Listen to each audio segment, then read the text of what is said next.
Very good morning.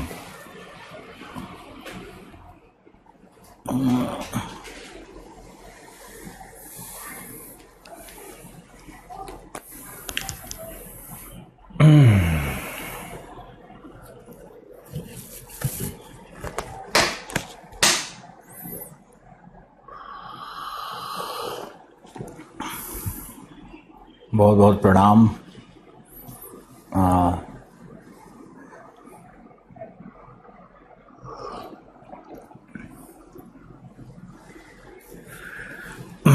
कल कौन सा टॉपिक करवा रहे थे?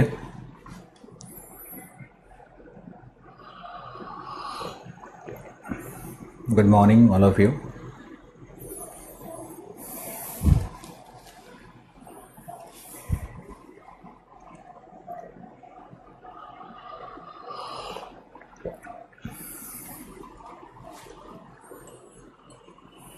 चाय का एक कप।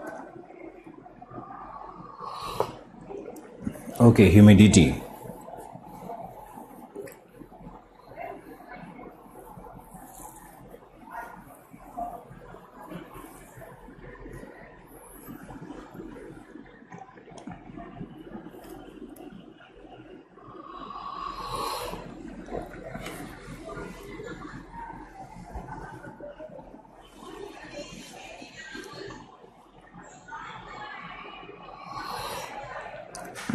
स्मेज एंड हेज हो गया था ना?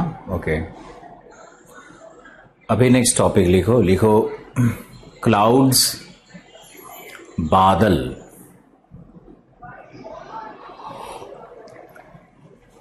बादल के प्रकार एवं विशेषताएं।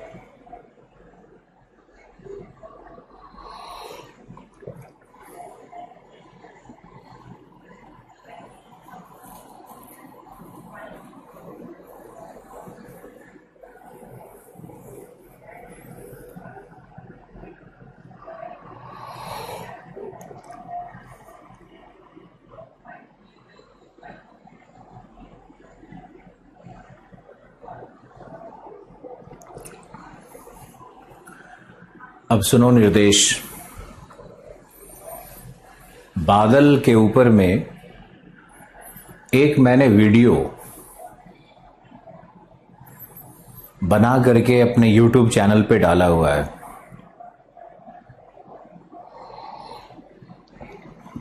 उस वीडियो को देखो। क्लास का ही वीडियो है और बहुत डिटेल्ड है, बहुत सारा डिटेल्स उसमें है। उस वीडियो को 1, 2 बार 3 बार देखोगे, फिर उसमें जो भी फैक्ट्स हैं उसको नोट डाउन करना है। ओके, फ्री वीडियो है, यूट्यूब पे है, आप उसको देखो, क्योंकि it saves me from doing extra work. बादल पे अब दोबारा उसी चीज को पढ़ाएं, उससे अच्छा है कि बादल को आप हमारे YouTube चैनल पे जाकर के देख लो। चैनल का नाम आलोक रंजन IAS, दिगमनी एजुकेशन।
एक घंटे 10 मिनट का शायद वीडियो होगा। उसमें बादल के ऊपर में जितना भी डिटेल्ड अध्ययन है जो आपके लिए आवश्यक है वो सब कुछ उसमें है। तो आप कोशिश करो कि उस वीडियो को ही देखो। क्लास को आगे बढ़ाते हैं।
विशिष्ट आर्द्रता का मतलब है कि 1 किलोग्राम वायु में कितना ग्राम जल है। और विशिष्ट आर्द्रता में हम लोग नमी का मापन करते हैं। यानी अगर 1 किलोग्राम जल में जलकण, हिमकण, किसी प्रकार का कण हो,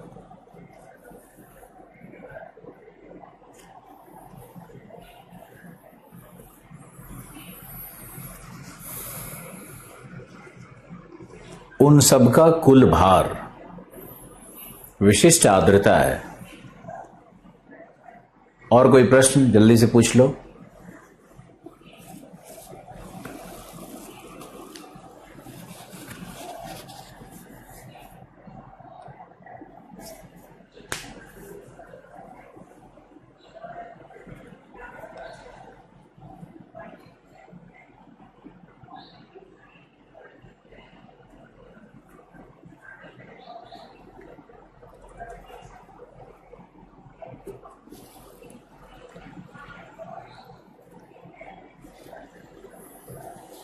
आपका पहला क्लास है, ऑफिस के कारण आप लाइव देख नहीं पाते हो।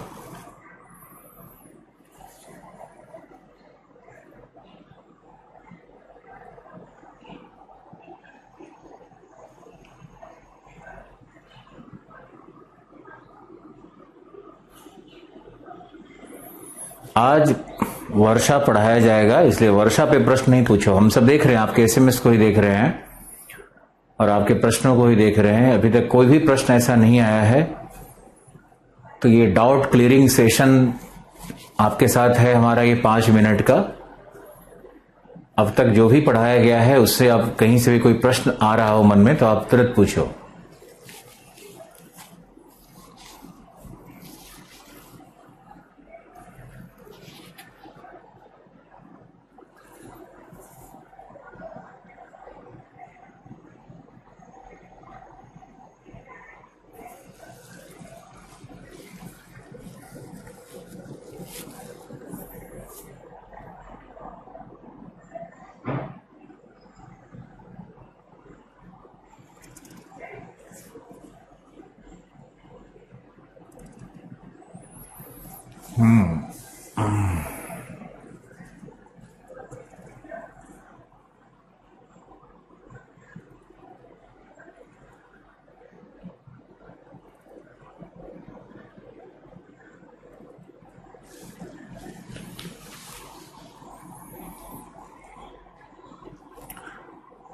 इन्वायरमेंट पे आपको हम लोग नोट्स देंगे पीडीएफ के फॉर्म में।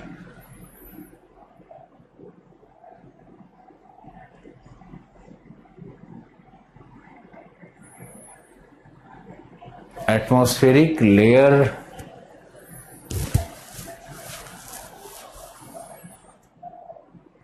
क्या लिखा है? स्पेक्ट्रम और एटमॉस्फेरिक लेयर में रिलेशनशिप, इसका क्या मतलब हुआ? स्पेक्ट्रम क्या?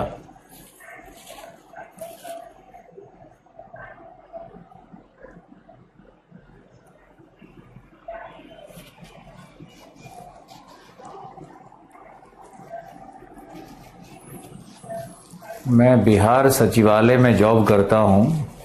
इस कोरोना में सचिवालय ऑफ नहीं है सर। सचिवालय के किस डिपार्टमेंट में हो तुम?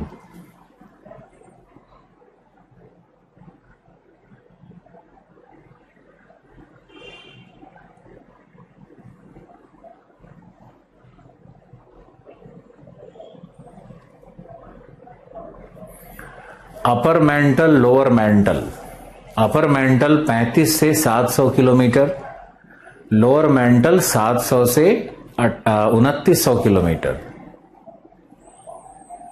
अपर मेंटल और लोअर मेंटल में बीच में 700 की रेखा है, तो 35 किलोमीटर से 700 पूरा ही अपर मेंटल है। लेकिन चूंकि अपर मेंटल का 100 किलोमीटर तक का भाग ठोस है, तो क्रस्ट से जुड़ने के कारण उसको अलग से स्थल मंडल की संज्ञा दी जाती है। समझ गए? उसको अलग से स्थल मंडल की संज्ञा दी जाती है। कंफ्यूजन इसी बात का हो रहा होगा शायद। एब्सोल्यूट ह्यूमिडिटी कहां मिलती है वर्ल्ड में? हे प्रभु, तो कहीं भी मिलेगी। हमारे इस कमरे में एब्सोल्यूट ह्यूमिडिटी है। ह्यूमिडिटी तो जहां भी ह्यूमिडिटी है वहां पर एब्सोल्यूट ह्यूमिडिटी का मापन करना है। एब्सोल्यूट ह्यूमिडिटी तो मापन की विधि है कि आप अपने प्रदेश के आर्द्रता को किस रूप में मापना चाहते हो। वो तो पैमाना है। कोई इंच में वर्षा को देखता है तो कोई सेंटीमीटर में देखता है ना? वैसे ही कोई, हालांकि पर्पस अलग अलग होता है।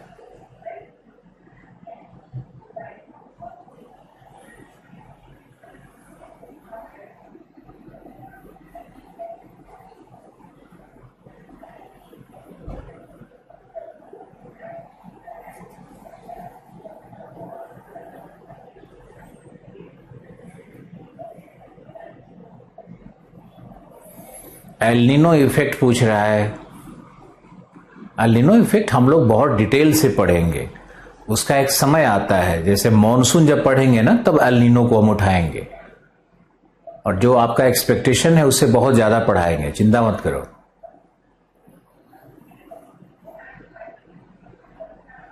कौन कौन सी लेयर से स्पेक्ट्रम का? अच्छा, मैं समझ गया।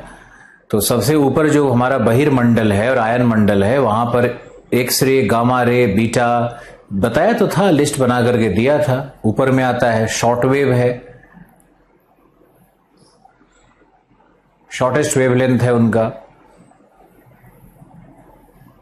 और उसके बाद नीचे मेसोस्फेयर में विजिबल लाइट्स है, फिर उसके नीचे में यूवी रेज ओजोन लेयर में रुकता है, और क्षोमंडल में हमारा radio waves, infrared, radio waves, microwaves ये प्रवेश करता है। पूरे सीक्वेंस में बताया है।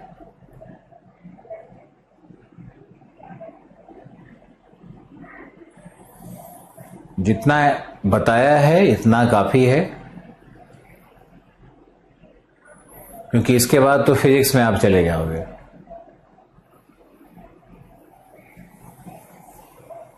आपकी उम्र 20 वर्ष है, आप क्लास कर रहे हैं और यूपीएससी का तैयारी, तो 20 वर्ष बहुत उम्र होता है। 20 वर्ष में तो इंसान ग्रेजुएट हो जाता है, और ग्रेजुएशन के बाद तो लोग एमबीए निकाल करके जॉब करते हैं 21-22 साल में। तो 20 वर्ष के आप हो, आपको तो,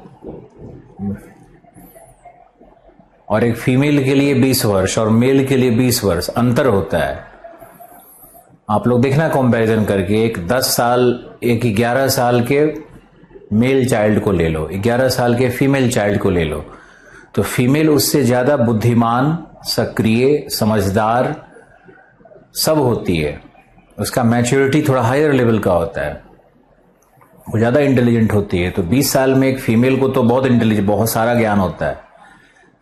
आप अपने आप को बच्चा मत समझो, आप बहुत मेहनत करो। 21-22 साल में अगर सक्सेस मिल गया तो क्या बात है।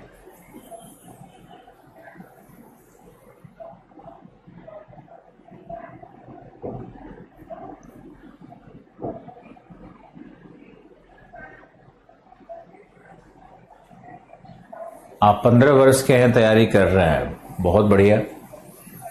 क्लाउड बर्स्ट के विषय में हम बात करेंगे इंडियन ज्योग्राफी में। अभी हमने क्लाउड बर्स्ट पढ़ाया नहीं है।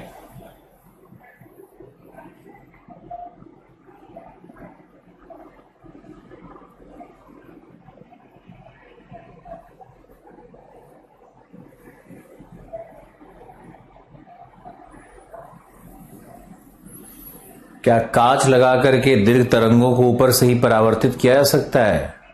किया जा सकता है। इतना बड़ा कांच कहां से लाओगे, क्यों लाओगे? और कांच कोई फोड़ दिया तो?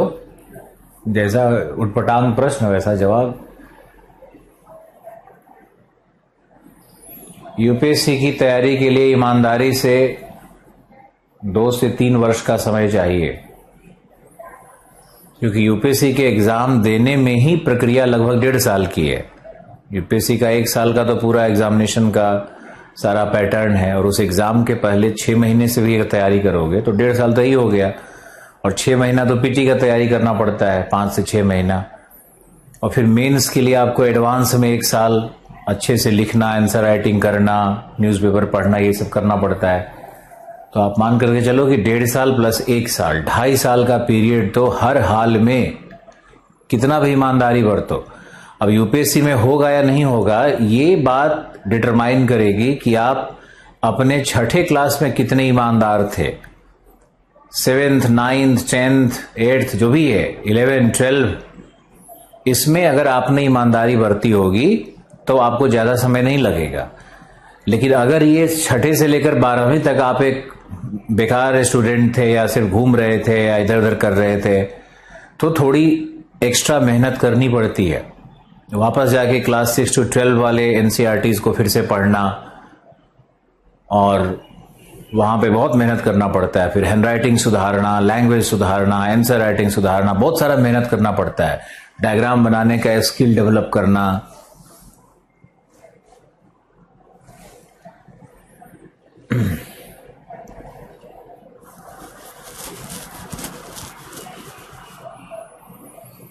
मैगजीन आप फॉलो करना चाहते हो तो मुझे तो लगता है कि वेबसाइट ज़्यादा यूजफुल है। इनसाइट का वेबसाइट है, और isbaba.com का भी आता है। तो इन लोगों की रिसर्च टीम मेरे हिसाब से तो अच्छी है। और अगर विजन का भी जो 365 डेज का एक बुकलेट आता है, उस तरह से 2-3 सोर्स से रिवाइज करोगे तो अच्छा रहेगा। मैगजीन या न्यूज़पेपर सब अच्छा ही है, कोई भी एक के साथ ईमानदारी रखो, एक के साथ वफादारी रखो। आज ये क्रॉनिकल पढ़ लिया, कल दूसरा पढ़ लिया, फिर तीसरा पढ़ लिया, तब गड़बड़ कर दोगे।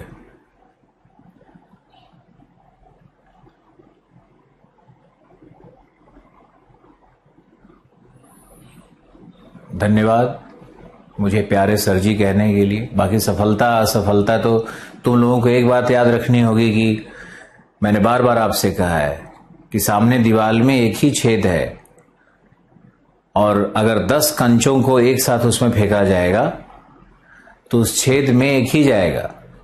बाकी 9 कंचे, वही वेलोसिटी हो, वही डायरेक्शन हो, वही मेहनत हो, वही ताकत हो, वही ईमानदारी हो, फिर भी टकरा करके गिर जाएंगे और लौट जाएंगे। इसलिए हर व्यक्ति क्वालिफाई तो नहीं कर सकता है ना। जब पूरे देश में स्टेट पीसीएस और आईएएस मिला करके मुश्किल से 2000 सीट निकलता है, 3000 सीट निकलता है, तो प्रत्येक वर्ष 3-4 हजार लोगों को नौकरी मिलती है। अब 15 लाख लोग दे रहे हैं, उसमें से 4000-5000 लोगों को जॉब मिलनी है। सब स्टेट का लगा लिए, हिंदी स्टेट का तब भी। तो आप बताओ कैसे होगा? 15 लाख लोगों में 5000 जॉब्स आए, बाकी जो 14 लाख 95,000 लोग हैं, इनको तो नहीं मिलना है। ये बात समझ में आनी चाहिए। तो उस 5000 में आने के लिए आपको बहुत मेहनत की भी आवश्यकता है, साथ ही साथ सही दिशा में काम करने की आवश्यकता है। और ये बहुत जरूरी है समझना कि व्हाट नॉट टू स्टडी, क्या नहीं पढ़ना है, ये ज्यादा जानने की आवश्यकता है रादर देन क्या पढ़ने की आवश्यकता है। जब आप समझ जाओगे कि क्या पढ़ने की आवश्यकता है, तब आप अपने आप ही बेहतर कर पाओगे।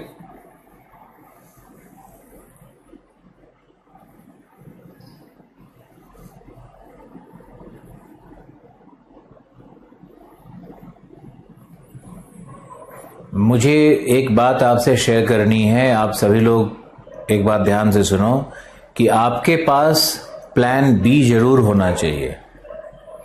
आपका plan A UPSC PCS examinations तो है, बहुत अच्छी बात है, लेकिन प्लान बी क्या है आपके पास? ये प्लान बी बना के रखो। बिजनेस करोगे या हाउस क्या करना है, खेती करोगे या लॉ करके वकालत में जाओगे या एमबीए करके कहीं कुछ करोगे, कुछ न कुछ तो प्लानिंग करना पड़ेगा। क्योंकि आपको मालूम है कि 14,95,000 लोगों का सिलेक्शन नहीं होना है। कोई इंटरव्यू तक जाके लुढ़क जाएगा।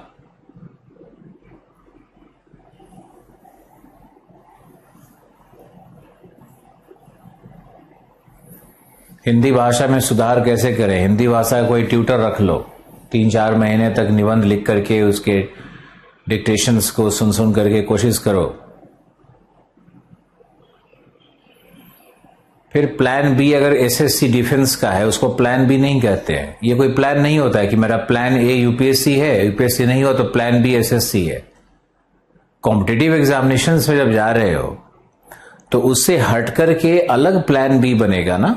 यूपीएससी और एसएससी और ये सब जो कॉम्पिटिटिव एग्जामिनेशंस हैं उसको प्लान बी नहीं कहेंगे। प्लान बी मतलब है कि कॉम्पिटिटिव एग्जामिनेशंस में अगर नहीं होगा तब प्लान बी क्या है।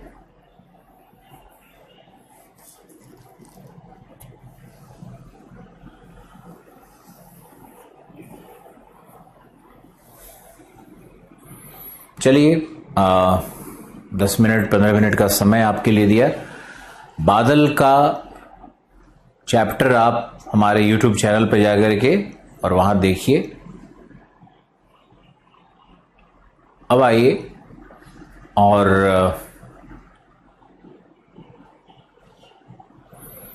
प्लान बी ये हो सकता है कि आप लेक्चरशिप के लिए ट्राई करो, पीएचडी कर लो, एजुकेशन में आगे बढ़ते रहो, बीएड कर लो, प्राइवेट कोचिंग्स का प्लानिंग कर सकते हो, प्राइवेट स्कूल्स का प्लानिंग कर सकते हो, बहुत सारा प्लान्स हो सकता है। तो प्लान बी तो होना चाहिए आपके हाथ में। 2-3-4 लोग ग्रुप बना करके प्लान बी तैयार कर लो। अकेले कई बार प्लान नहीं कार्यरत होता है, लेकिन ये बात आपके अंदर में जानी चाहिए कि 14,95,000 लोगों का सिलेक्शन नहीं होना है।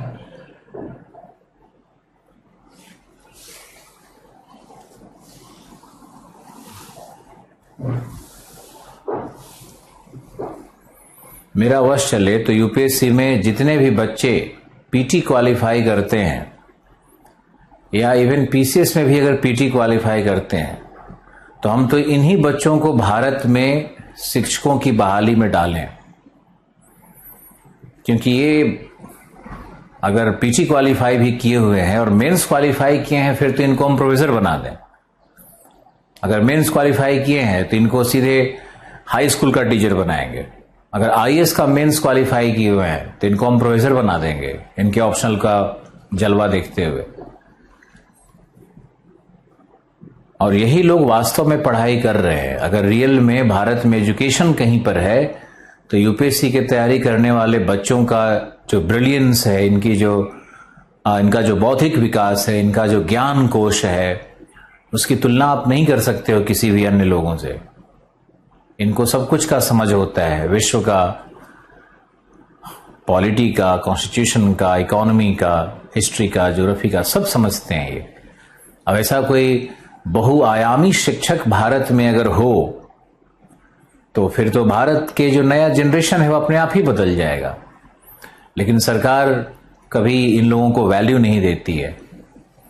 और भी एक दर्द है, मान लो कि हम ज्योग्राफी ही पढ़ाते हैं तो यूनिवर्सिटीज में हम लोगों का प्रोग्राम भी होना चाहिए।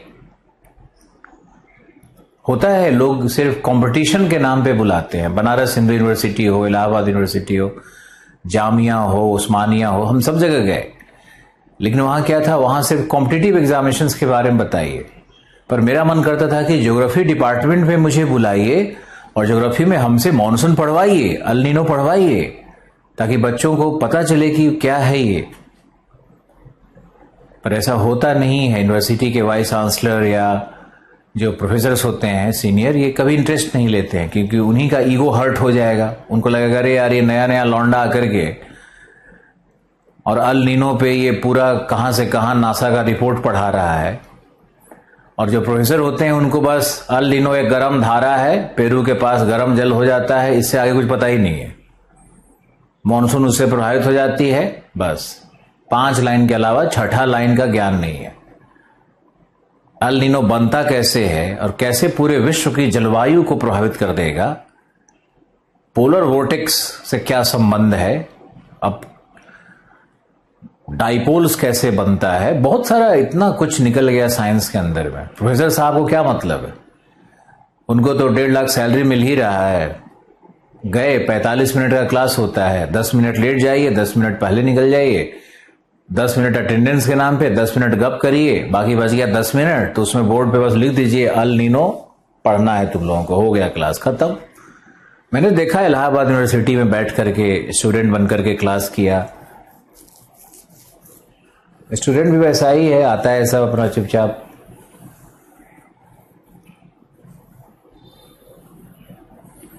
चलो ओके, आगे लिखिए, आप लिखिए वर्षण। वर्षण क्या है?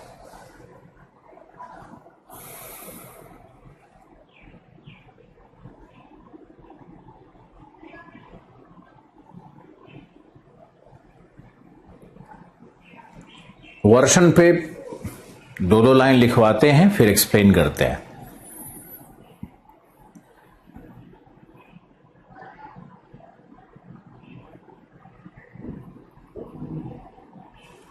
लिखो, वर्षण से तात्पर्य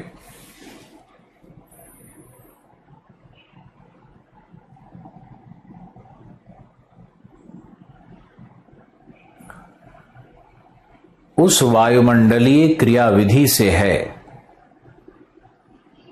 उस वायुमंडलीय क्रियाविधि से है जिसमें वायु अपने अतिरिक्त जल को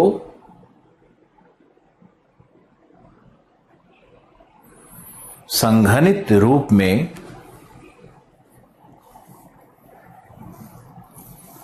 गुरुत्वाकर्षण के प्रभाव से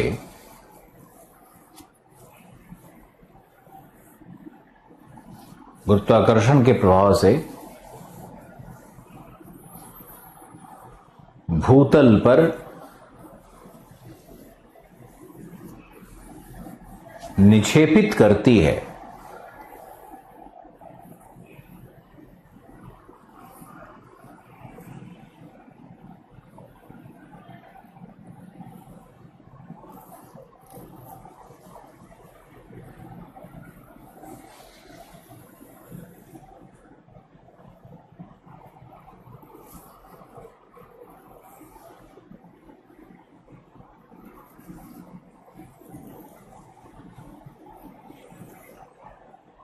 निक्षेपित करती है।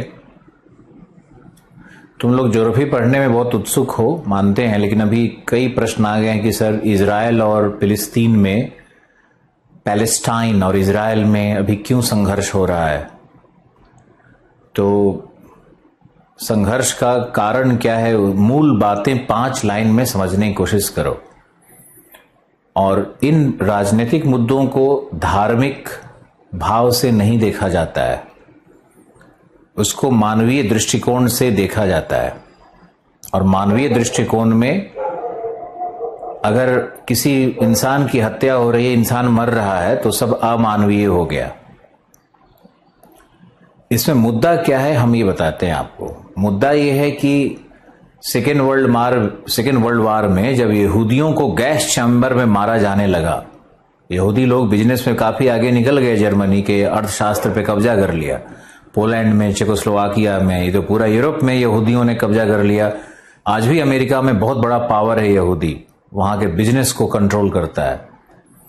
तो यहूदियों को जब मारा जाने लगा तो यहूदी लोग भाग करके 1948 में अपना जो होमलैंड था उनका, जो उनके लिटरेचर में लिखा हुआ था कि होमलैंड है, जहां यहूदी रहते थे पहले, जहां उनका धार्मिक केंद्र था, यरूशलेम उनका पुराना सिटी था, वहां पर ये लौट गए 1948 में, इन्होंने अपना एक देश का स्थापना कर लिया, लेकिन अरब के देशों ने इस देश को नहीं माना। वो बोला कि ये अवैधानिक कब्जा है, और 1967 पर भयानक वॉर हो गया। तो 1967 में इजराइल ने, यहूदियों ने गाजा स्ट्रिप, वेस्ट बैंक, बोलन हाइट्स, कई क्षेत्रों में, सिनाई पेनिनसुला, इजिप्ट का सब कैप्चर कर लिया, और यरूशलेम पूरा सिटी को कैप्चर कर लिया। बाद में अमेरिका के कई लोगों के समझौते से इजिप्ट का एरिया, सीरिया का एरिया, जॉर्डन का एरिया, सबको वापस कर दिया गया। ये पैलेस्टीनियन लोग अरबी मुस्लिम्स हैं जो उस क्षेत्र में धीरे धीरे माइग्रेट करके बसते चले गए, क्योंकि यहूदी वहां से बाहर निकल रहे थे तो वो लोग बसते जा रहे थे। लेकिन यहूदी जब वहां पर शिफ्ट कर गए तो यहूदियों ने अपने लैंड की मांग की कि हमारा ये पूरा जमीन है। तो विवाद जमीन का है। अब जो अभी विवाद चल रहा है यह है ईस्ट जेरूसलम का। ईस्ट जेरूसलम एक ऐसा जगह है जहां पर पॉपुलेशन ज्यादातर जॉर्डन के अंदर में आता है, लेकिन है वो भी इजराइल के कब्जे में। इजराइल कंट्रोल करता है उस एरिया में, इजराइल की उपस्थिति है। विवाद सब वही है, वेस्ट बैंक, वहां पे जॉर्डन रिवर है, उसके वेस्ट बैंक की बात कर रहा हूं कि जॉर्डन नदी के पश्चिम में, उसको वेस्ट बैंक कहते हैं। तो वो जो क्षेत्र है वहां पे पूर्वी यरूशलेम है, और पूर्वी यरूशलेम में काफी मुस्लिम आबादी है। वहां पे मुस्लिम्स का जो तीसरा सबसे पवित्र मॉस्क माना जाता है वो वहां पर है, रोज अखबार में आ रहा होगा। तो विवाद यह है कि ये मैटर जो पूर्वी जेरूसलम का लैंड है ये कोर्ट में मैटर है, इस पे कोर्ट डिसाइड करेगी। और ये जो जगह है ना जेरूसलम, यहां पे ईसा मसीह को भी फांसी लगाया गया था, सूली चढ़ाया गया था। यहां पर मुस्लिम्स का मॉस्क भी है। यहां पर व्हाट लोग ऐसा कहते हैं कि प्रोफेट मोहम्मद यहीं पे प्राण त्यागे थे, इसी के आसपास में प्राण त्यागे थे। क्योंकि ये पहले से ही ना ईसा मसीह के टाइम से और पहले से ही यरूशलेम बहुत ही पवित्र सिटी माना जा रहा है, holy city of the world कहते हैं इसको। फिर जीव्स का तो अपना है ही, यहाँ पे मोजेस का, जो मूसा का, इब्राहिम का, सबका यहाँ पर जो यहूदी मानते हैं। तो तीनों का धर्मस्थल है। अब तीनों ने धर्मस्थल है तो इसमें धर्मस्थल में बात ये उठती है कि मॉस्क सबसे बाद में बना, तो यहां पे मॉस्क को घुसाया गया है। तो मॉस्क का जो जगह है, मॉस्क कैसे हर जगह पे इंपोज किया गया है। इंपोज करना मतलब उसको जबरन वहां पे है, वो ईसाइयों का और जीव्स का लैंड, और वहां पे मॉस्क बना दिया गया है। तो इस पे जजमेंट आना है। मोरलेस उसी तरह की कहानी है जिस तरह से राम जन्मभूमि का मैटर था, तो आना है। अब रमजान के महीने के अंत में वहां की जो मुस्लिम पॉपुलेशन है वो बोली कि यहीं हम अदा करेंगे, नमाज अदा करेंगे। अब यहां पे होना ये चाहिए था कि, और यहां पे होना ये चाहिए था कि व्हाट, कि कोर्ट के डिसीजन का इंतजार कर लिया जाए। कोर्ट ऑफ जस्टिस में यहूदी नहीं है, सारे पक्ष के लोग हैं कोर्ट में। ऐसा नहीं है, वो कोर्ट में कोई सिर्फ यहूदी नहीं बैठा हुआ है, सब लोग हैं कोर्ट में। तो इसका निर्णय आएगा, 1 साल 2 साल लगेगा, तो एक निर्णय के लिए वेट करना चाहिए। लेकिन यहां पर लोग, मुस्लिम लोग नमाज करने के लिए अंदर घुस गए, तो सिक्योरिटी गार्ड्स ने उनको रोका। सिक्योरिटी गार्ड जब वहां पे रोके, अल जजीरा टीवी देखते रहना चाहिए तुम लोगों को, बीबीसी देखते रहना चाहिए, भारत के चैनल्स को नहीं। तो सिक्योरिटी गार्ड के साथ हाथापाई होने लगा, झड़प झंझट होने लगा। सिक्योरिटी गार्ड्स भी मारा, फिर वो लोग पत्थर चलाने लगे, फिर गोली चल गई, फिर रॉकेट लॉन्च कर दिया। तो वहां पे 2-4 लोग मर गए। फिर रॉकेट लॉन्च में इजराइल के 6-7 लोग मर गए। अब इजराइल तो अपने एक एक जीवन का कीमत वसूलता है, तो इजराइल बॉम्बिंग कर दिया। पहले इजराइल ने छोटा बॉम्ब मारा डराने के लिए, जिससे कोई किलिंग नहीं हुआ, वो एक वार्निंग बॉम्ब कहलाता है। लेकिन उसके बाद क्या हुआ कि 300 से 500 मिसाइल, रॉकेट लॉन्चर सब दाग दिया हमास वाला ग्रुप इजराइल के ऊपर में।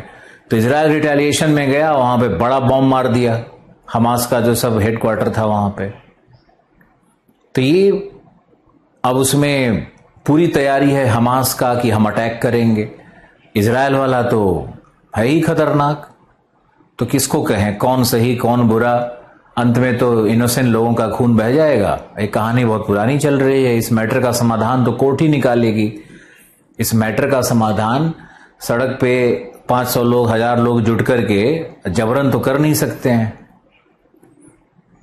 वहीं तो शुरू हो जाता है ना हिंसा का दौर। वार लाइक सिचुएशन हो गया है, बहुत खतरनाक वहां पे। हालांकि बाहर से हस्तक्षेप हो रहा है तो चीजें रुक जाएंगी, नहीं होगा ज्यादा खून खराबा। अब प्रश्न तो ये भी है ना कि इजराइल वाले जाएं तो जाएं कहां? यहूदी लोग को धरती पे कहीं तो जमीन दोगे ना यार। और ये कौन नहीं जानता है कि जेरूसलम यहूदियों का ही सिटी रहा है सब दिन।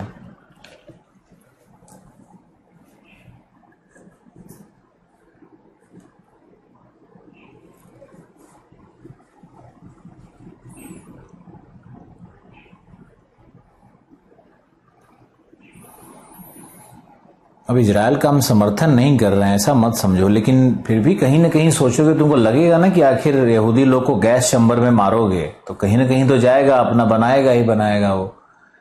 यरूशलेम सिटी को डिवाइड करने के पक्ष में इजराइल नहीं है, ये मुझे लगता है। और कोर्ट का डिसीजन आएगा तो मानेगा कि नहीं पता नहीं।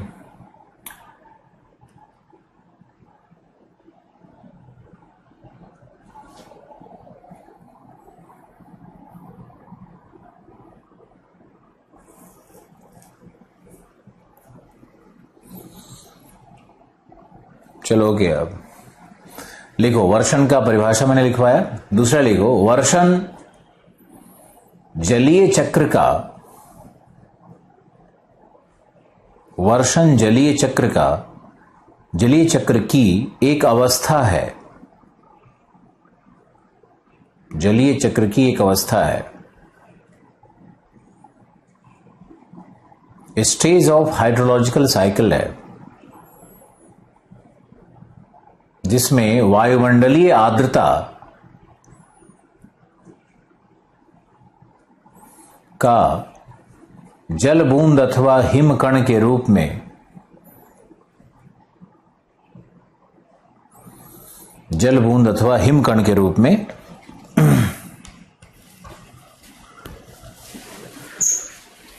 धरातलीय विसर्जन होता है।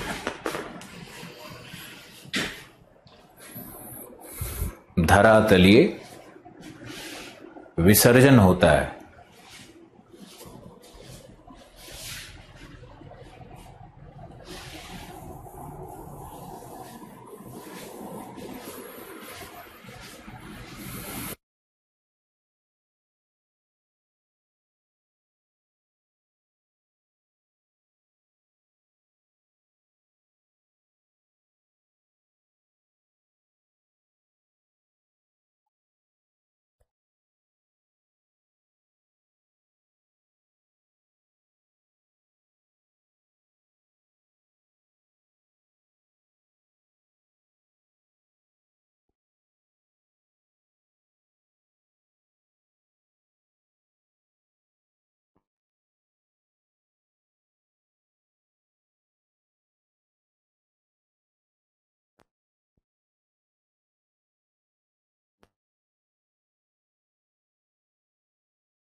ये देखो ज्योग्राफी ऑप्शन में मॉनसून का खतरनाक चित्र, तुम लोग को भी एक्सप्लेन करेंगे, इतना डिटेल नहीं लेकिन बहुत कुछ समझाना है। अब देखो वर्षण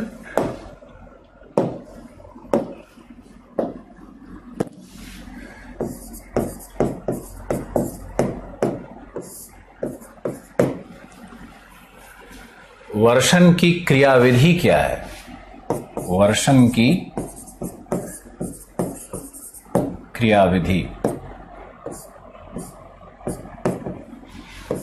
वर्षण की क्रियाविधि में है, सबसे पहले क्या होगा, वाष्पीकरण। अब स्पेलिंग मिस्टेक हो जाए हिंदी में तो दुखी मत होना। वाष्पीकरण, सबसे पहले तो चाहिए सूर्यातप। सूर्यातप से होगा वाष्पीकरण, वाष्पीकरण से होगा संवहन, संवहन से बनता है वायुधारा,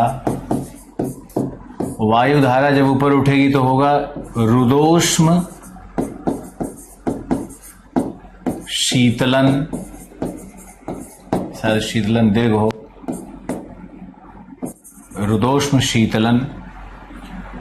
रुदोष्म शीतलन आपको बाद में बताया जाएगा, रुदोष्म शीतलन होगा। फिर होगा मेघ निर्माण, रुको एक मिनट, फिर होगा संघनन, फिर होगा संघनन, फिर संघनन के बाद होगा कोएगुलेशन। दो बूंद जब आपस में, नन्ही बूंद जब आपस में जुड़ करके बड़ा बूंद बनाता है तो उसको कोएगुलेशन कहते हैं। तो ये है कोएगुलेशन। कोएगुलेशन से वाटर ड्रॉपलेट हो बन गया। अब होता है प्रिसिपिटेशन।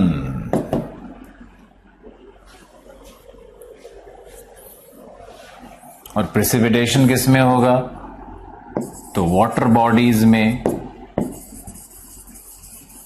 जनरली जमा होता है, फिर वहां से वहां पर फिर सूर्यातप का असर। तो ये साइकिल चल रहा है। यहां पर यही है वर्षण। बहुत ही सिंपल है, ज्यादा डिफिकल्टीज है नहीं इसमें। पानी का गर्म होना, सूर्यातप, वाष्पीकरण, संवहन, वायुधारा, जो करंट ऊपर जा रहा है उसको वायुधारा बोलेंगे। रुदोष्म शीतलन, एडियाबैटिक कूलिंग, कंडेंसेशन, कोएगुलेशन। यहां पे संघनन एंड मेघ निर्माण भी लिख लो, एंड मेघ निर्माण।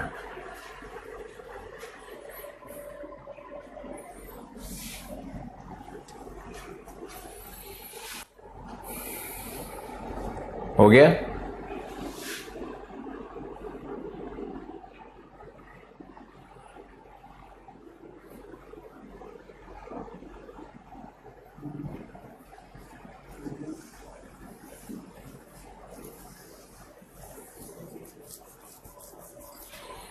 अब देखो वर्षण पे आते हैं, तो आशा है आपने लिख लिया होगा। अब है वर्षण। वर्षण क्या है, तो एक होता है जल वर्षा। वर्षा और वर्षण में अंतर है।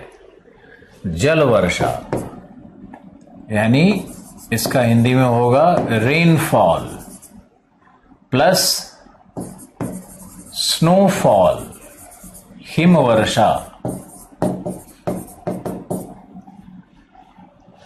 प्लस स्लीट, सहिम वर्षा। सहिम वर्षा में क्या होता है, इसमें जल बूंद प्लस हिमकण दोनों का मिश्रण होता है, उसको स्लीट कहते हैं। रेनफॉल क्या है, स्नोफॉल क्या है? स्नोफॉल क्या है, इसमें आइस फ्लेक्स गिरते हैं। आइस फ्लेक्स यानी सूक्ष्म कण होंगे स्नो के, ऐसा लगेगा ना जैसे कॉटन गिर रहा हो, कॉटन जैसा गिरते रहता है, मजा आता है स्नोफॉल में। फिर होता है स्लीट के बाद हेल। हेल मतलब होता है ओला, ओलावृष्टि। तो ओलावृष्टि क्या है, ओलावृष्टि में है बर्फ के बड़े टुकड़े गिरने लगते हैं हेल में। स्नोफॉल और हेल में अंतर है। ओला क्या हुआ, बड़ा बड़ा क्यूब्स, इसमें आइस क्यूब्स गिरता है, आइस क्यूब्स गिरता है।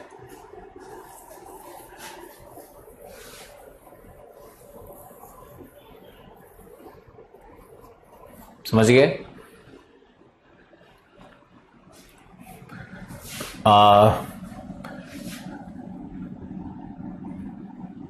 आइस ग्रेवल्स कह सकते हैं, बर्फ का टुकड़ा सब गिरने लगता है, बजरी, गोला इस तरह का हेल में गिरता है। ओके, फिर है 1 2 3 4, फिर है इसके बाद पांचवा है प्लस राइम प्लस ग्रॉपेल। अब ये दो नया चीज बता रहे हैं आपको। राइम होता है जब ये हिमपात है, एक प्रकार का हिमपात है नन्हे कणों का जो किसी नुकीली भाग पर जमा हो जाते हैं, ये राइम कहलाता है। ग्रॉपेल क्या है, ये आप इंटरनेट से देख करके मुझे बताओगे। एक छोड़े आपके लिए, कम से कम इसी बहाने आप इंटरनेट पे जाओगे, कहीं सर्च करोगे तो आपको फायदा होगा। एनसीईआरटी में फिगर दिया हुआ है, आप चाहो तो एनसीईआरटी से फिगर बना लो।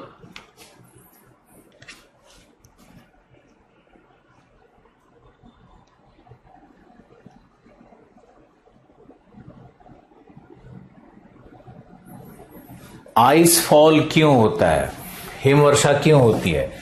जैसे मान लो कि जल वर्षा क्यों होगी, संघनन ओसांक के बाद हुआ तो जल वर्षा, और अगर हिमांक के बाद हुआ तो स्नोफॉल।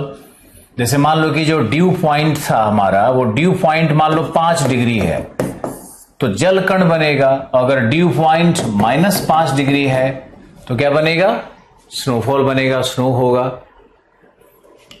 स्लीट में दोनों रहता है। हेल में क्या होता है कि इसमें हो जाता है स्नो का, हिमकणों का कोएगुलेशन, कोएगुलेशन यानी संघट्ट संलयन, संघट्ट संलयन।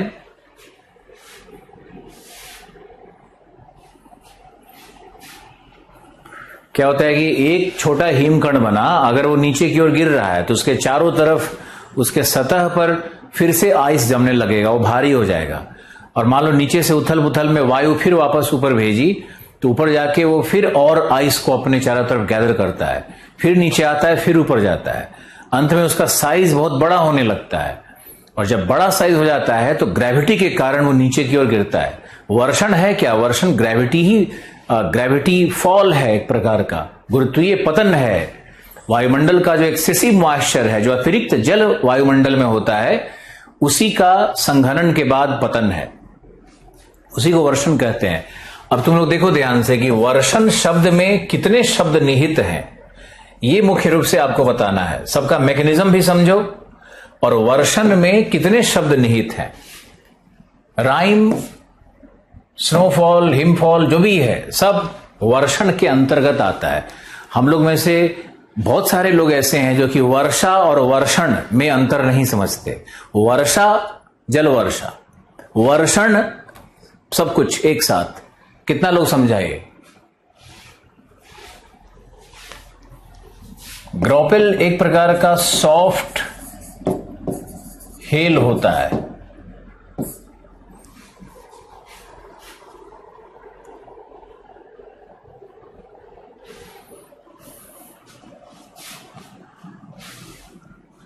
हमें आज समझ में आया, मुझे मालूम है ना ईमानदार हो तुम, इसलिए एक्सेप्ट कर रहे हो। हमारे हर क्लास में कुछ ना कुछ ऐसा विशिष्ट जरूर हम आपको देते हैं कि आप बाकी लोगों से अपने आप को अलग थलग खड़ा कर सकते हो। बाकी लोगों के कॉन्सेप्ट से एकदम से अलग कॉन्सेप्ट हो जाएगा। मैंने इजराइल पे जो कहा आपको समझना चाहिए। कि मैंने इजराइल में 5 मिनट में एक कंक्लूजन दिया आपको, उसी को डायग्राम बना करके वेस्ट बैंक यहाँ ये वहां पर है, ऐसे है वैसे है, मॉस्क का नाम ये है, 1967 में युद्ध हुआ तो क्या हुआ, कोर्ट ऑफ जस्टिस कौन है, उसके मेंबर कौन है, तो पैलेस्टाइन कौन लोग हैं, हमने सब पे एक 5 मिनट में ही आपको झलक दे दिया। बाकी आप समझो ईसा मसीह का वहां पे शूली चढ़ा था, तो ईसाइयों के लिए भी पवित्र जगह है वो, सिर्फ यरूशलेम यहूदियों के लिए नहीं है। प्रोफेट मोहम्मद भी वहां पे गए थे, तो इस्लाम में भी उसको पवित्र माना जाता है, इसीलिए उसको होली सिटी कहते हैं।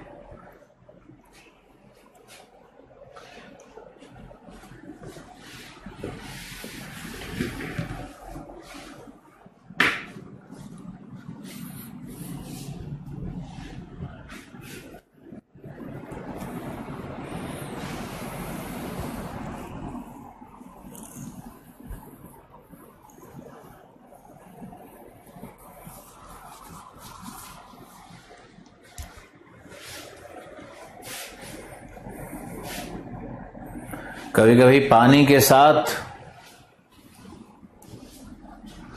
यहां लिखा तो है ये स्लीट, बर्फ और पानी दोनों जब पड़े तो उसको स्लीट कहते हैं।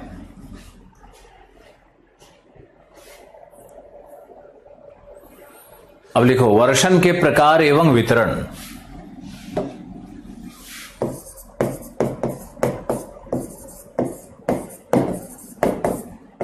वर्षण के प्रकार एवं वितरण, तो सबसे पहला है ओरोग्राफिक या पर्वतीय वर्षा,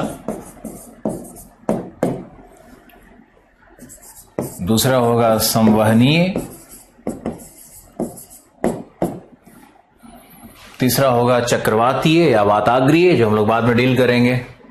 अब ओरोग्राफिक को पहले लिखो फिर समझाएंगे, लिखना भी इंपॉर्टेंट है।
लिखिए पर्वतीय वर्षा क्या है। लिखो मॉइस्चर लैडन विंड, आर्द्रता युक्त पवन जब किसी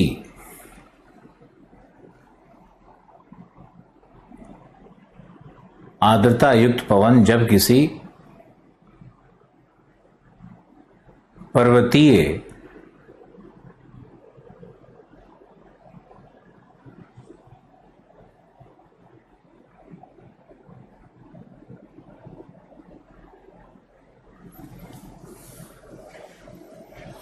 अवरोधक से टकराती है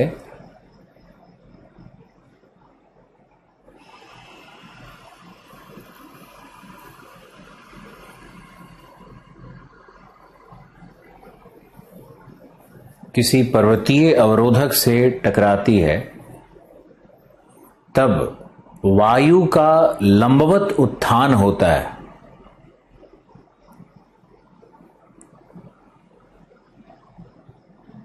अतः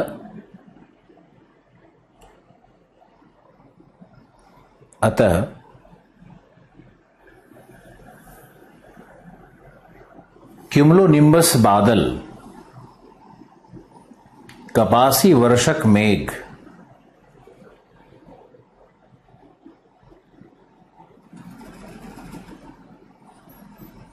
कपासी वर्षक मेघ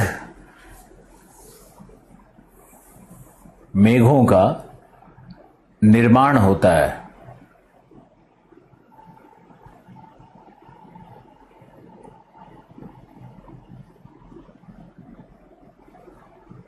कपासी वर्षक मेघों का निर्माण होता है।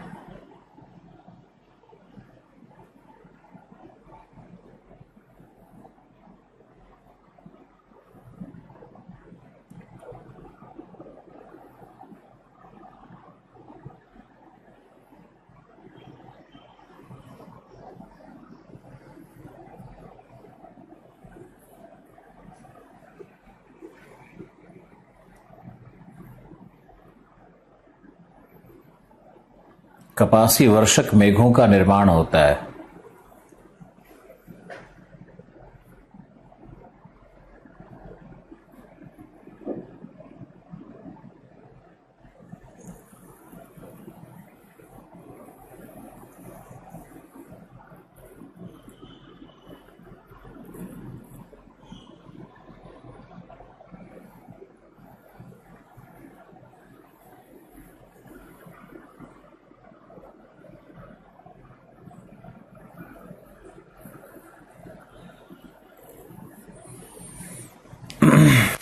फिर लिखो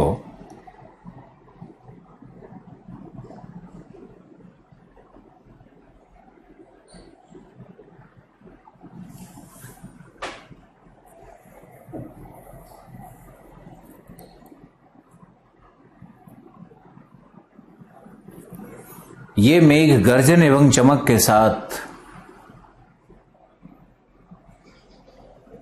मूसलाधार वर्षा करते हैं।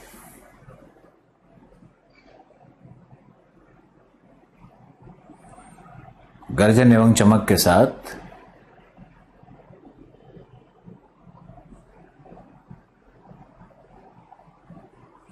ये जो पढ़ रहे हो ये प्री नहीं है क्या? और क्या प्री होता है? गर्जन एवं चमक के साथ जितना इंडिया मैपिंग में और वर्ल्ड के मैपिंग में करवाया वो सब प्री है।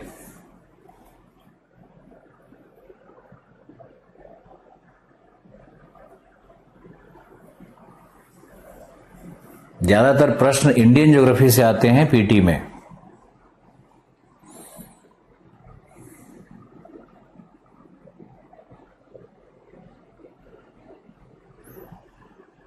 लिखो नेक्स्ट।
लिखो वर्षा की मात्रा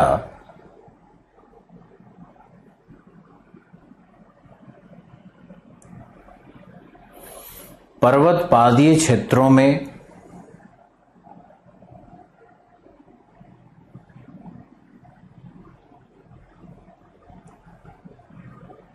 सापेक्षिक रूप से कम,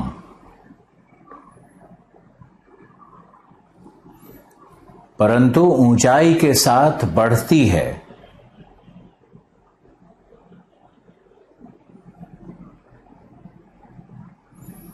पुनः पर्वतीय श्रृंगों की ओर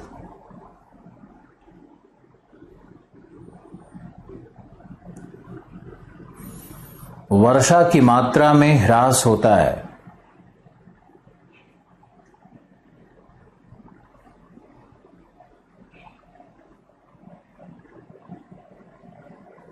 पर्वतीय श्रृंगों की ओर वर्षा की मात्रा में ह्रास होता है।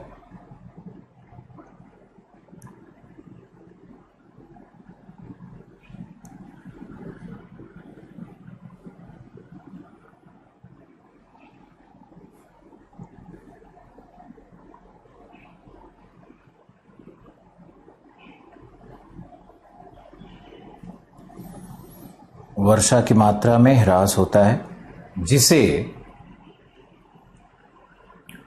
वर्षा की विलोमता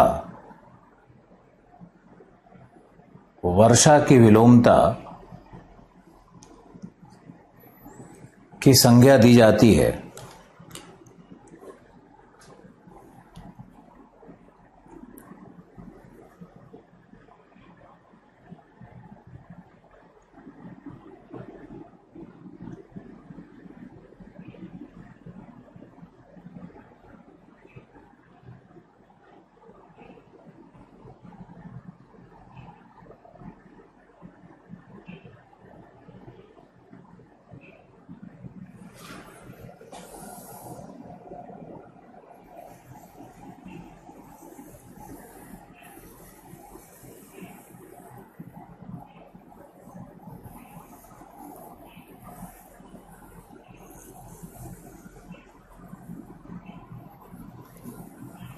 वर्षा की विलोमता की संज्ञा दी जाती है।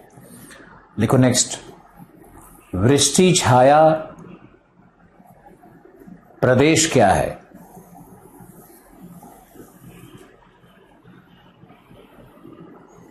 लिखो पर्वतों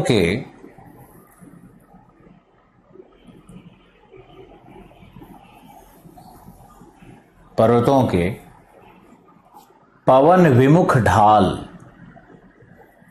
लीवर्ड स्लोप, पवन विमुख ढाल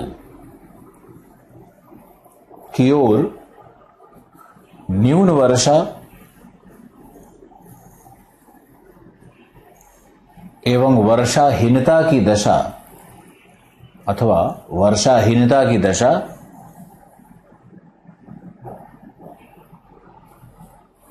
वृष्टि छाया प्रभाव के कारण होता है।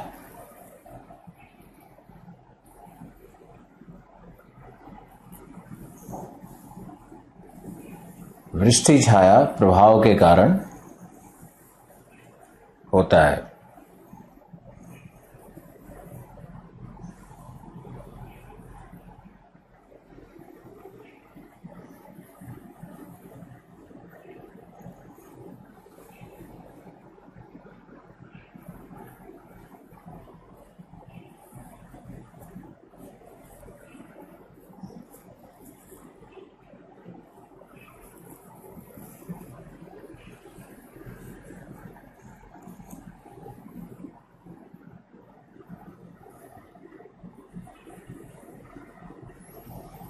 वृष्टि छाया प्रभाव के कारण होता है।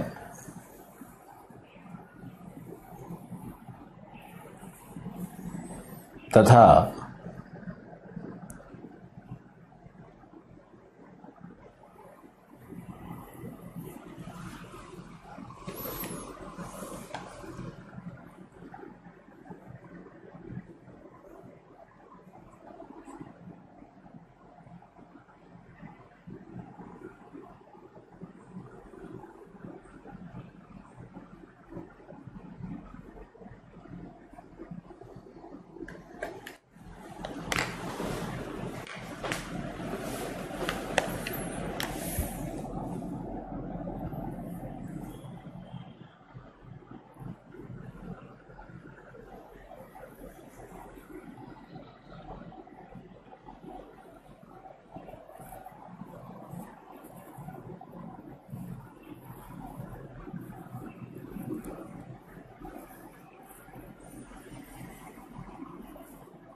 तथा वह क्षेत्र वृष्टि छाया प्रदेश कहलाता है।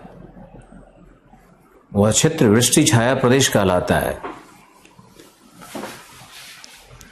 चूंकि पर्वतीय वर्षा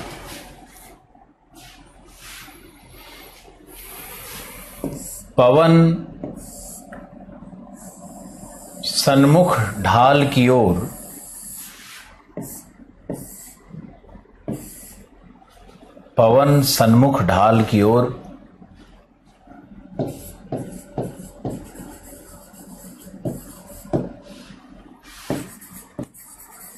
होती है,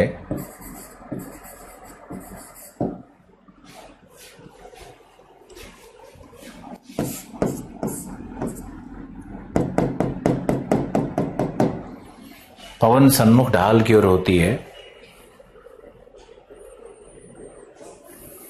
तथा इस क्षेत्र में शुष्क वायु का अवतलन होता है।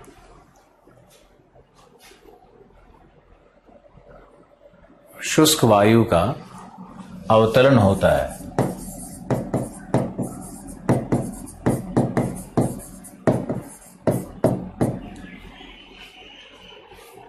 वायु के अवतलन से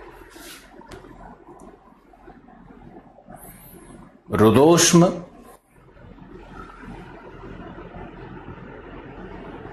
तापन, फिर रुदोष्म शब्द आ गया, रुदोष्म तापन, रुदोष्म तापन होता है।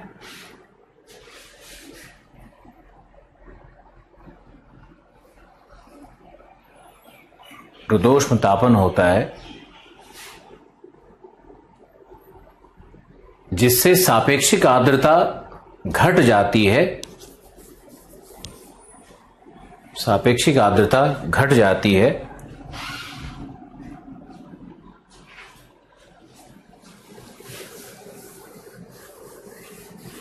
एवं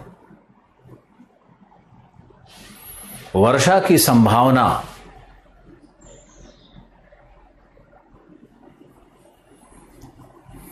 क्षीण हो जाती है। वर्षा की संभावना क्षीण हो जाती है। यहां देखिए, यह है पवन सन्मुख ढाल। पर्वत का ये पवन सन्मुख ढाल है।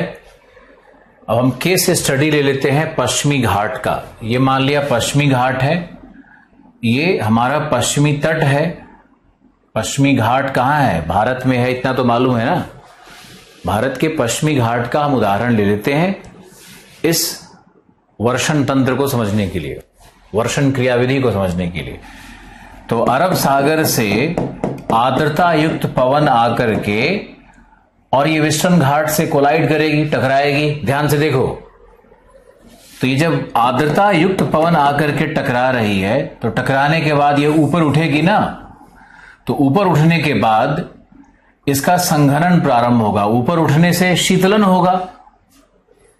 आप हिमालय के ऊपर चोटी पे जाते हो तो बर्फ मिलता है ना, यानी ऊपर जाने से तापमान घटता है और तापमान घटने के कारण शीतलन होगा और शीतलन के कारण संघनन का कार्य प्रारंभ होगा। तो ये वायु जब आर्द्रता पूर्ण वायु ऊपर जाती है तो संघनन शुरू होगा और संघनन के कारण ये देखो बादल का निर्माण हो जाता है। ये बादल होता है कपासी वर्षक मेघ, CB, किम्लोनिम्बस। और कपासी वर्षक मेघ इस क्षेत्र में सघन वर्षा करती है। ये पूरा भाग वर्षा युक्त हो जाएगा। और ये जो भाग है पर्वतीय श्रृंग का, जो ये भाग है, यहां वर्षा नहीं है, यहां वर्षा कम है, न के बराबर वर्षा हो रही, बहुत ही कम वर्षा हो रही है। तो अब देखो क्या हो रहा है, इस क्षेत्र में पर्वत पादीय क्षेत्र है, ये ऊपर की ओर वर्षा बढ़ रही है, वर्षा की मात्रा इधर क्या हो रही है, बढ़ रही है। लेकिन फिर वर्षा की मात्रा इधर श्रृंग की ओर घट रही है, हां या नहीं। वर्षा की मात्रा, ये जो यहां पे बना ये बादल बना, तो ये देखो वर्षण यहां पर सबसे सघन हो रहा है। इस भाग में वर्षा सघन होगा, इस भाग में बादल इधर कम वर्षा करेगी, क्योंकि जहां पे वायु उठ रही है वहीं पे ज्यादा संघनन हो रहा है। यहां तो वायु इस तरह से टर्न कर रहा है, इस तरह से वायु टर्न कर रहा है, तो वर्षा सबसे ज्यादा सघन इसी क्षेत्र से वर्षा होगी, बादल के इस भाग से सबसे ज्यादा वर्षा होगी। तो ये जो भाग है हमारा मिडिल स्लोप है माउंटेन्स का, वहीं पे सबसे ज्यादा वर्षा होती है। ये है पर्वत पादीय क्षेत्र। तो पर्वत पादीय क्षेत्र पे कम वर्षा है, ऊपर में ज्यादा वर्षा है। श्रृंग पर जाओगे तो वर्षा नहीं है। क्यों नहीं वर्षा है? क्योंकि यहां पर ये देखो, ये ऊपर जो वायु ऊपर उठ रही है वो आधी इधर, कुछ वायु इधर, ऐसे ले जाओ तो ये जो वायु इधर जा रही है इससे कुछ 2-4 बूंद गिर सकता है, लेकिन वर्षा ऊपर में घटेगी। इसी ये जो क्रम बन रहा है, यानी पहले घट फिर बढ़ फिर घट। जब हम लोग को लगता है कि ऊपर जाने पे वर्षा बढ़ रही है, अब ऊपर जाएंगे तो और बढ़ेगी, लेकिन ऊपर बढ़ने के बजाय घटने लगती है, इसी परिघटना को कहा जाता है इन्वर्जन ऑफ रेनफॉल। नई चीज बता रहे हैं, ध्यान से देखते रहो। ये वर्षण की विलोमता है, इसी को हम लोग वर्षण की विलोमता कहते हैं। वर्षण की विलोमता क्या है, इसको समझो।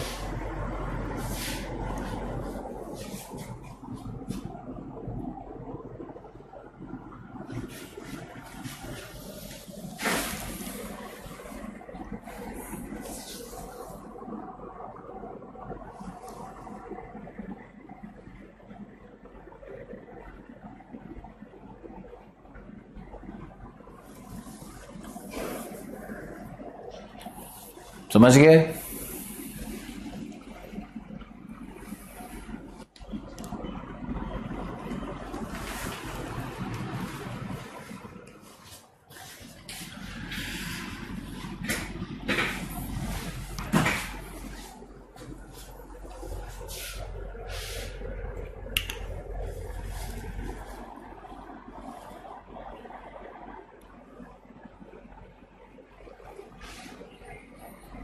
तो ये वर्षा की विलोमता को देखो।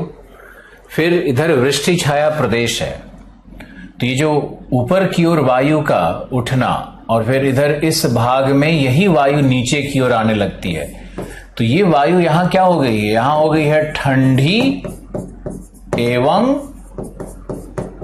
शुष्क वायु। तो जब ठंडी और शुष्क वायु नीचे की ओर आएगी तो इधर क्या होगा, वर्षा हीनता की दशा होगी। यही वृष्टि छाया प्रदेश है, यानी पश्चिमी घाट के पूर्वी पठार की तरफ वर्षाहीनता है। कितना लोग समझा वृष्टि छाया प्रदेश? यहां से देखो ठंडी और शुष्क वायु का अवतरण हो रहा है।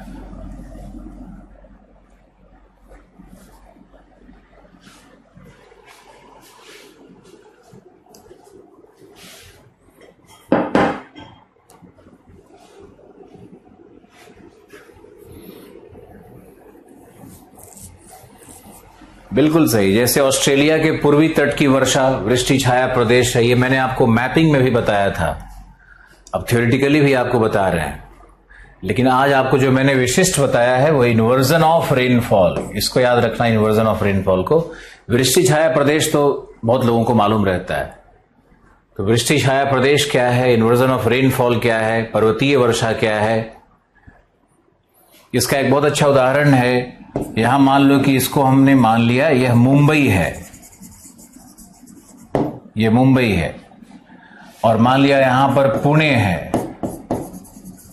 तो पुणे में 40 से 60 सेंटीमीटर वर्षा होती है, और मुंबई में आओगे तो यहां पर 300 सेंटीमीटर वर्षा होती है। देखो कितना अंतर हो गया, जबकि दोनों के बीच में कोई बहुत बड़ा डिफरेंस नहीं है, 200 किलोमीटर का डिफरेंस है, लेकिन चूंकि बीच में वृष्टि छाया प्रभाव आ रहा है,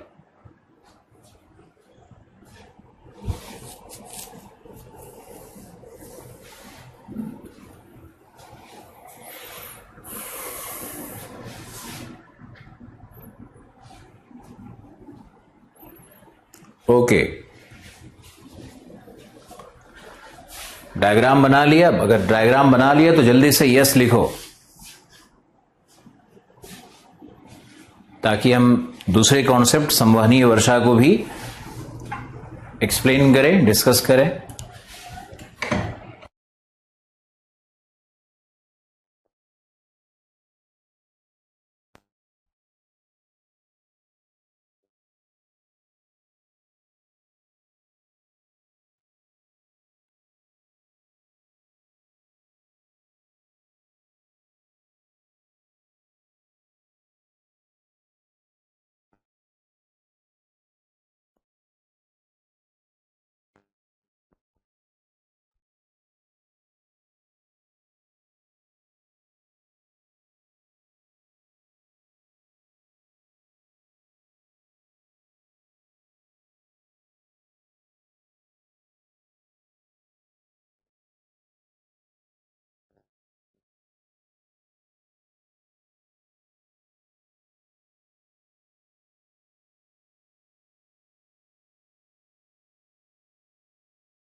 ओके, अब संवहनीय वर्षा पे आओ, लिखते हैं पहले संवहनीय वर्षा को। लिखो लिखो, विषुवतीय प्रदेश में जहां सूर्य की किरणें लंबवत हैं या लंबवत प्राप्त होती हैं,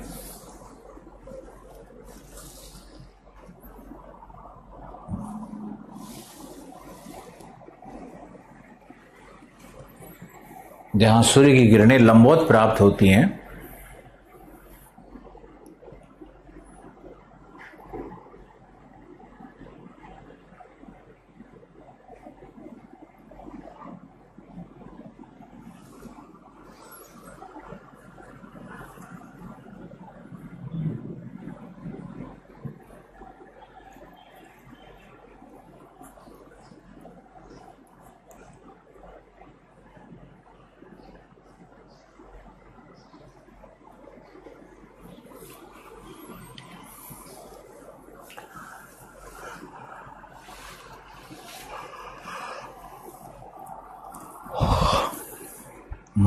ये क्या,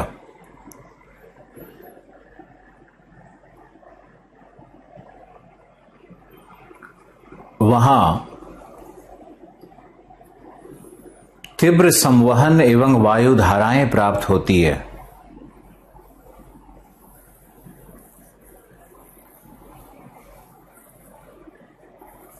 अतः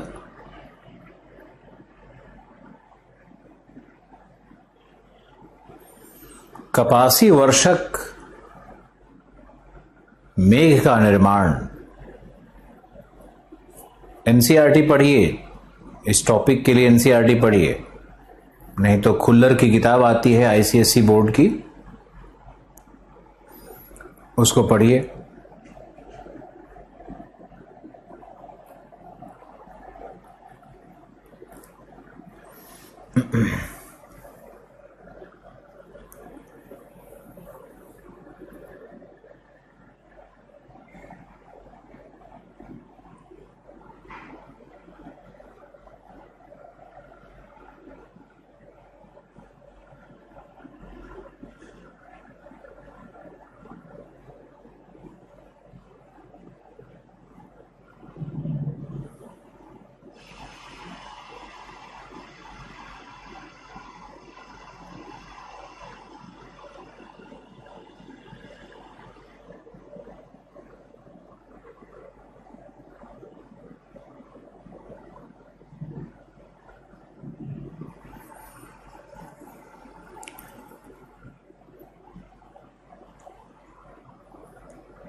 क्यूमुलोनिम्बस बादल बनते हैं, कपासी वर्षक मेघ बनते हैं, क्योंकि बादलों का विकास संवहन के कारण लंबवत होगा।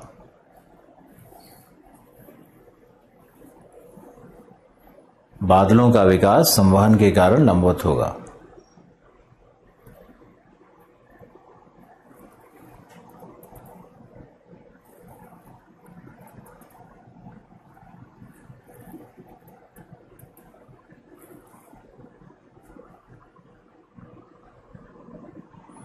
मेंस के लिए कोई बुक नहीं है, यही बुक है।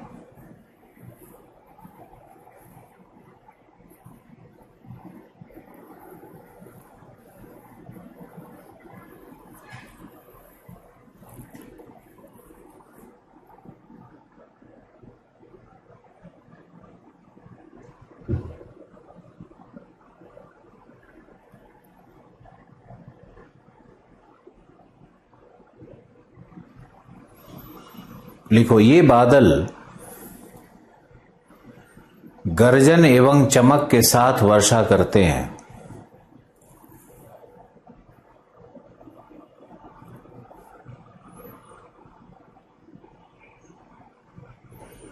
लिखो, संघनन के क्रम में, एक अच्छी चीज बता रहे हैं, ध्यान से देखना। संघनन के क्रम में वाटर वेपर यानी H2O से गुप्त ऊष्मा एवं आवेश का मुक्त होना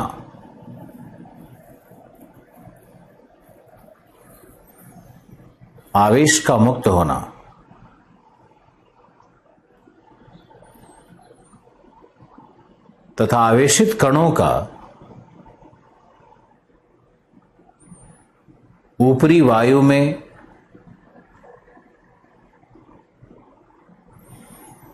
संघट्ट से, टकराने से, कॉलिजन से बिजली उत्पन्न होती है, लाइटनिंग।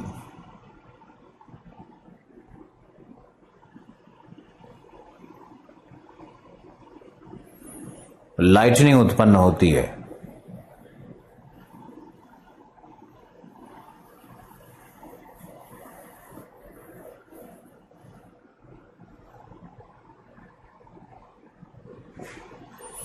जबकि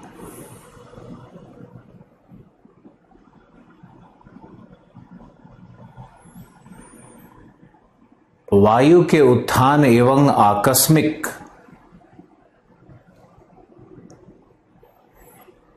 फैलाव के कारण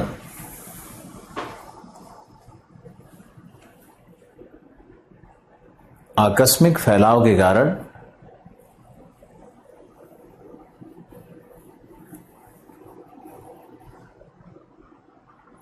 गैस के अणुओं में विस्तार होता है, क्योंकि ऊंचाई के साथ दाब घटता है।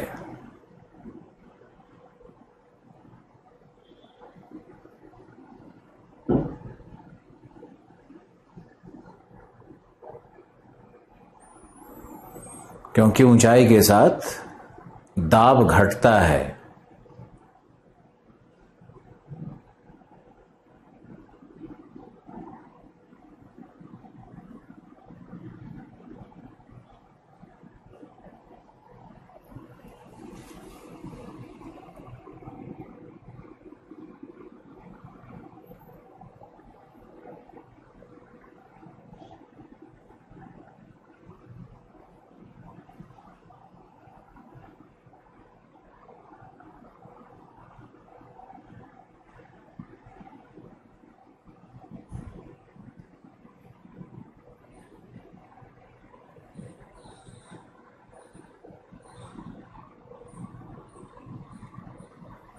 देखो, इसके कारण थंडर या गर्जन उत्पन्न होते हैं।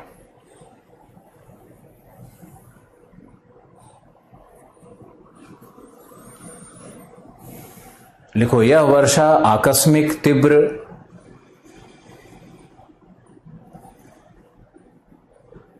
मूसलाधार होती है।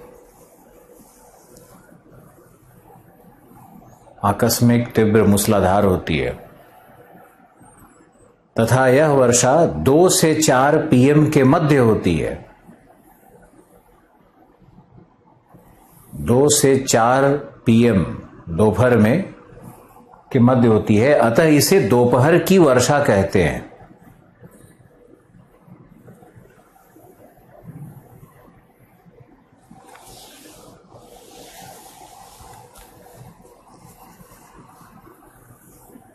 अतः इसे दोपहर की वर्षा कहते हैं।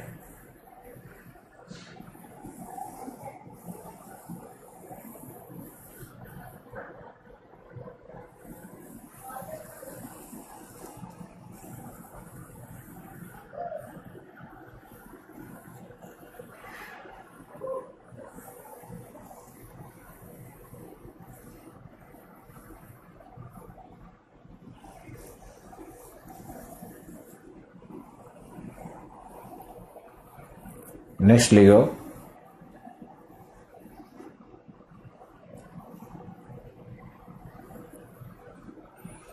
यह वर्षा 10 डिग्री नॉर्थ से 10 डिग्री साउथ के मध्य,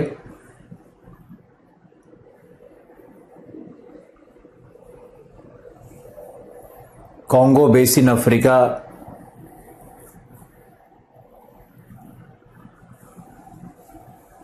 Congo basin Africa, Indonesia,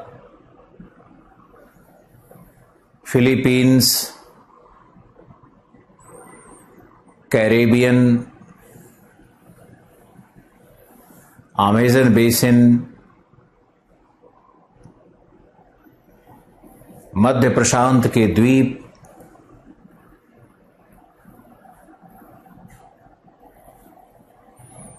new Guinea island,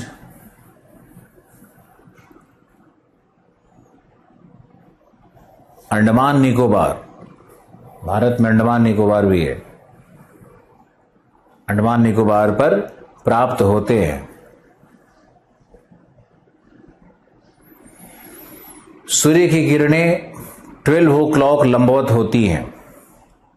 लिखिए, सूर्य की किरणें 12 बजे लंबवत होती हैं, परंतु वर्षा 2 बजे होती है।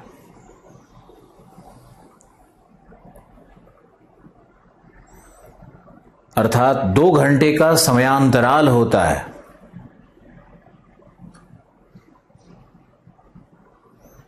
जिसमें वर्षन की प्रक्रियाएं कार्य करती है।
नेक्स्ट लिखो।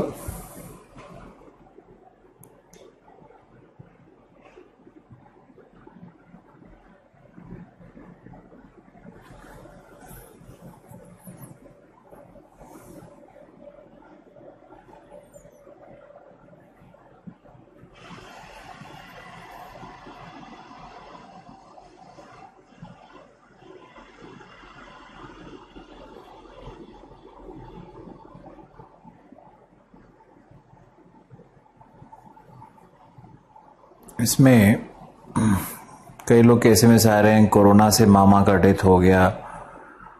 हम चश्मे के अंदर से सब देख लेते हैं, पढ़ने लगते हैं। क्या किया जाए, इंसान की जिंदगी का क्या वैल्यू है समझ में नहीं आता है। भारत में राजनेता सब राजनीति में ही लगा हुआ है।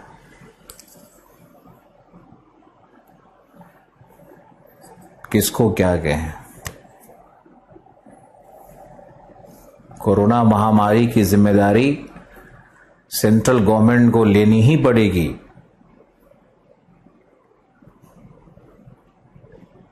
बहुत बड़ा मिसहैंडलिंग है, सबसे बड़ा मिसहैंडलिंग है कि आपको सेकेंड वेव की चेतावनी दी जा रही है, लेकिन आपने स्टेट को पीएम केयर फंड डिस्ट्रीब्यूट कर दिया। अब स्टेट उसको संभालेगा। तो फेडरल स्ट्रक्चर के नाम पे हम लोग फेडरल हैं ही नहीं। आपके पास डिजास्टर एक्ट लगा हुआ है, नेशनल डिजास्टर एक्ट लगा हुआ है, तो सारा पावर तो सेंटर के पास है, लेकिन स्टेट को रिस्पॉन्सिबिलिटी बांट दिया गया। क्योंकि स्टेट हल्ला करता है, पॉलिटिक्स में बहुत ऊपर नीचे सब लोग शुरू कर देता है, आंदोलन होने लगता है, तो सेंटर ने कहा कि जाओ। तो इसका मतलब तो ये ना कि हम घर के मालिक हों और घर में 4 बदमाश लोग हल्ला करें खेत बांट दो, तो खेत बांट दे। कल को सारा स्टेट हल्ला करे कि हम अलग देश बनाएंगे, तो क्या बांट देंगे। सेंटर को और पावरफुल होना चाहिए और ये सब आलोचना से बचना चाहिए।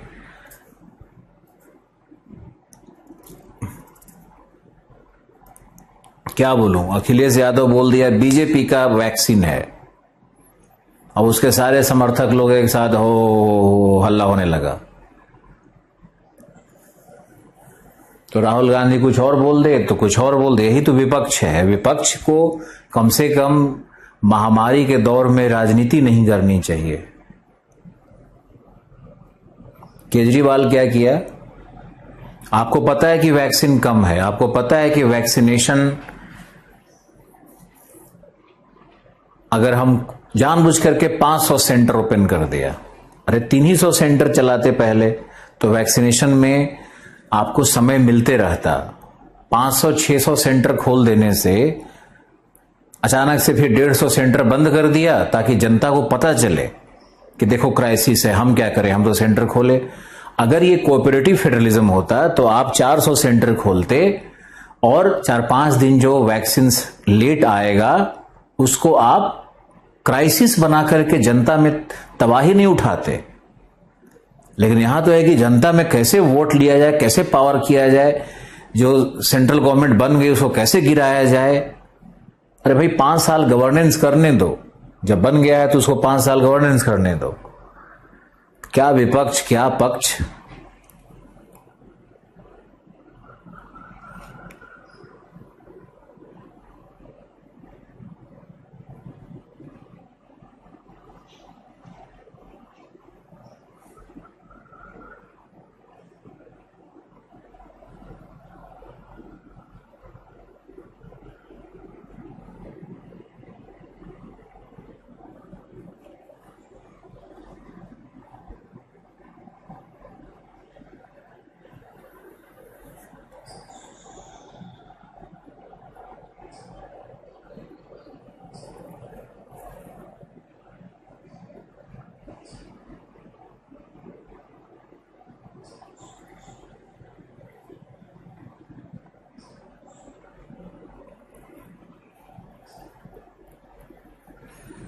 अब भारत तो जाहिलों का देश है ही ना। लोग मर रहे हैं, लाश को गंगा में डाल दे रहा है। बताओ, अगर गंगा में तुम लाश डाल रहे हो कोविड वाला, तो भैया आदमी मर गया, उसका वायरस थोड़ी मर गया है। वो वायरस जाके कहीं पानी में किसी और जीव में किसमें जाकर के म्यूटेट न कर ले, ऐसा खतरनाक वायरस न बन जाए कि गंगा का पानी जिस खेत में जाए, जिस नहर में जाए, वहीं कुछ हो जाए, एक ही साथ आबादी निपट ले। तो भारत जैसे महान देश के महान नागरिक जो हैं, यहां पढ़े लिखे सब जाहिल गंवार भरे हुए हैं।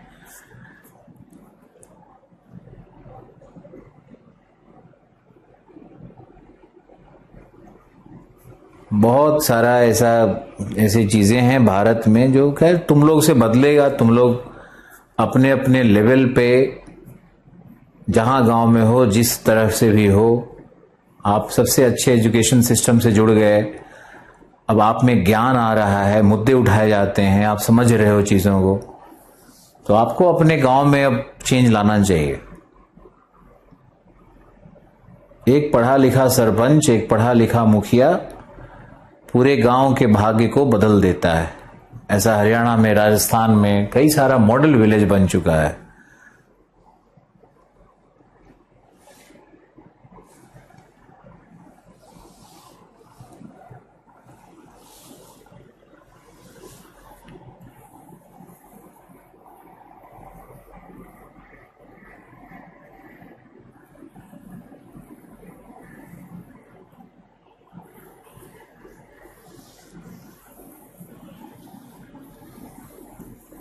चलो ओके। तो संवहनीय वर्षा में आपने लिखा क्या लिखा? इसका वितरण मैंने आपको बताया, और समयांतराल होता है वो मैंने आपको बता दिया। संवहनीय वर्षा हो गया। अब तीसरा है वाताग्रीय वर्षा अथवा चक्रवातीय वर्षा।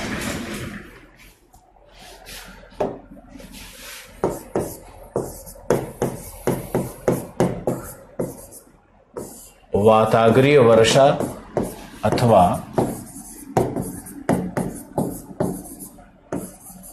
चक्रवातीय वर्षा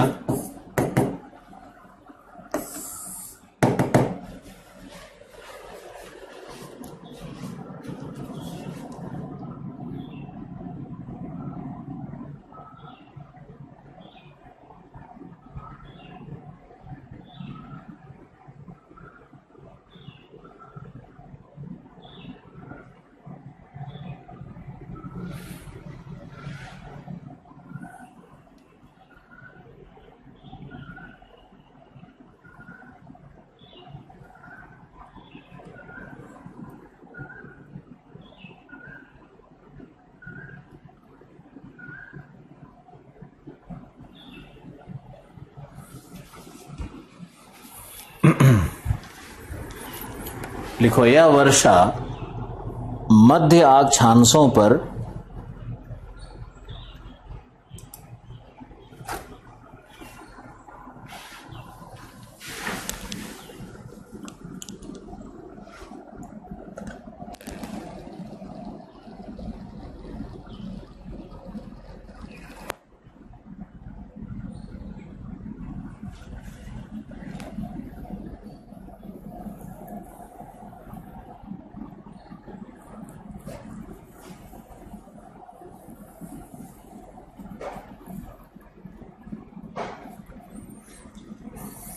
अन्य कंपनियों को भी वैक्सीन बनाने की मंजूरी दी जानी चाहिए। कुबेर सिंह जी, आपको पता है कि वायरस को 3 डिग्री पे कंट्रोल करने का टेक्नोलॉजी क्या होता है? केजरीवाल का बात सुनकर के गांव का गंवार अगर कूदता है तो कोई बात नहीं है। आप ये समझते हो कि वायरस को किस कंट्रोल्ड इन्वायरमेंट में क्रिएट किया जाता है? आपको ये पता है ना कि वैक्सीन जो हमारे शरीर में डाला जाता है वो एक प्रकार का डेड या डोरमेंट वायरस होता है, और उस वायरस को बनाना है तो उसके लिए जो प्रोटेक्शन और जो सेफगार्ड मेजर्स होता है, जो सुरक्षा कवच होना चाहिए, क्या वो सभी कंपनियों के पास है? मंजूरी आप दे दोगे, वो लोग को फॉर्मूला चला गया, क्या उसके पास वो सब कुछ है इतना खतरनाक वायरस को सेव करने के लिए? वैसे देखोगे तो बड़ी मुश्किल से शायद भारत में 1-2 कंपनियां निकले जिनके पास टेक्नोलॉजी हो। तो केजरीवाल जी के ये कहने से कि सबको बांट दिया जाए फॉर्मूला और सब कंपनी बना लेगी, ये तो एकदम बकवास स्टेटमेंट है। उसको क्या बोलने में जा रहा है? अन्य कंपनियों में कौन कंपनी बना लेगी? वो 3 डिग्री का प्रोटेक्शन चाहिए उसको, उस वायरस को।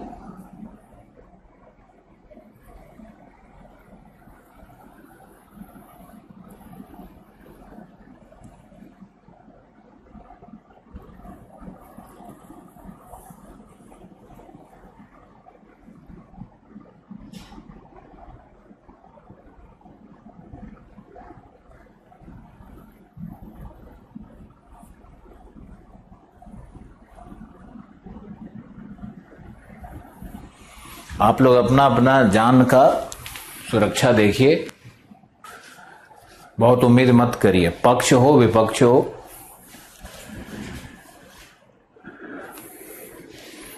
चलो, ये हम संवहनीय वर्षा, वाताग्नि वर्षा अब कल करवाएंगे, और एनसीईआरटी में इसको पढ़ करके देखने की कोशिश करो। 10-15 मिनट का गैप है आपके लिए अगली क्लास के पहले। बहुत बहुत धन्यवाद। Thank you.